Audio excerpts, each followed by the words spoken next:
கோவை மாநகராட்சிக்குட்பட்ட பகுதிகளில் பல்வேறு நலத்திட்ட உதவிகள் திமுக எம்பி கணபதி ராஜ்குமார் தலைமையில் துவக்கி வைக்கப்பட்டது. மேற்கு மண்டலத்தில் யோகா மையத்தினை திறந்து வைத்தும் மற்றும் 82 லட்சம் ரூபாய் மதிப்பீட்டில் புதிதாக கட்டப்பட்டுள்ள ARVR ஆய்வகம் திறந்து வைக்கப்பட்டது.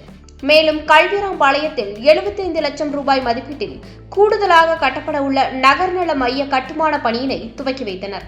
இதனைத் தொடர்ந்து வடவள்ளி மாநகராட்சி நடுநிலைப் பள்ளியில் 68 லட்சம் ரூபாய் மதிப்பீட்டில் கூடுதலாக கட்டப்பட்டுள்ள வகுப்பறை கட்டிடங்களை திறந்து வைத்தும், குமாரசாமி குளத்தில் 60 லட்சம் ரூபாய் மதிப்பீட்டில் கட்டப்பட்டுள்ள பன்முக விளையாட்டு அரங்கத்தினை திறந்து வைத்தனர். கவுண்டம்பாளையத்தில் 9.90 கோடி ரூபாய் மதிப்பீட்டில் சுமார் 1.10 ஏக்கர் பரப்பளவில் மாற்றுத்திறனாளிகளுக்கான விளையாட்டு வீரர் மற்றும் வீராங்கனைகள் பங்கேற்கும் வகையில் உலக தரம் வாய்ந்த பாரா ஒலிம்பிக் பல் விளையாட்டு வளாகம் அமைக்கும் பணியினையும் துவக்கி வைத்தனர். இவ்விழாவில் மாவட்ட ஆட்சித்தலைவர் பவன்குமார், மாநகராட்சி மேயர் ரங்கநாயகி ராமச்சந்திரன், மாநகராட்சி ஆணையாளர் சிவகுரு பிரபாகரன் மற்றும் மாநகராட்சி அலுவலர்கள் என திரளான பொதுமக்கள் உடன் இருந்தனர். கரையோ அழுக்கோ மனசுல இல்லாம துணியில மட்டும் இருக்கட்டும், அத நாங்க நீக்கிடுறோம். கவலைப்படாத கண்ணா, இதுக்கெல்லாம் ஒரே சொல்யூஷன் லெபனான் தான்.